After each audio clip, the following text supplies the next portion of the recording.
কোনো রকম তেলে ভাজার ঝামেলা ছাড়াই তৈরি করে দেখাবো নরম তুলতুলে সফট নাস্তা রেসিপি। তার জন্য 2 কাপ ময়দা নিয়েছি, স্বাদ মতো নুন, অল্প একটু চিনি আর 2 চামচ সাদা তেল, 2 চামচ ইস্ট দিয়ে কুসুম গরম পানি দিয়ে স্মুথ একটা ডো তৈরি করে নেব। তারপর উপর থেকে একটু সাদা তেল দিয়ে এটাকে রেস্টে রেখে দেবো ওই 1 ঘন্টার মতো।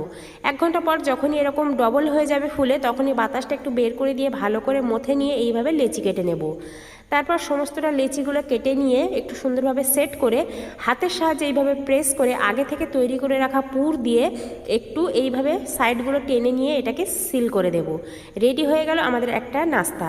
তারপর একটা চেরি আমি মাঝখান থেকে কেটে নিয়ে এইভাবে সুন্দর করে দিয়ে দেব, যাতে করে দেখতে ভালো লাগে। তারপর দিয়ে দেব 1 চামচ বাটার। তারপর নাস্তাগুলো দিয়ে 1/4 কাপ পানি দিয়ে এটাকে মিডিয়াম আঁচে 10 থেকে 15 মিনিট আমি ভাপ দিয়ে নিলেই রেডি হয়ে যাবে নরম তুলতুলে নাস্তা রেসিপি।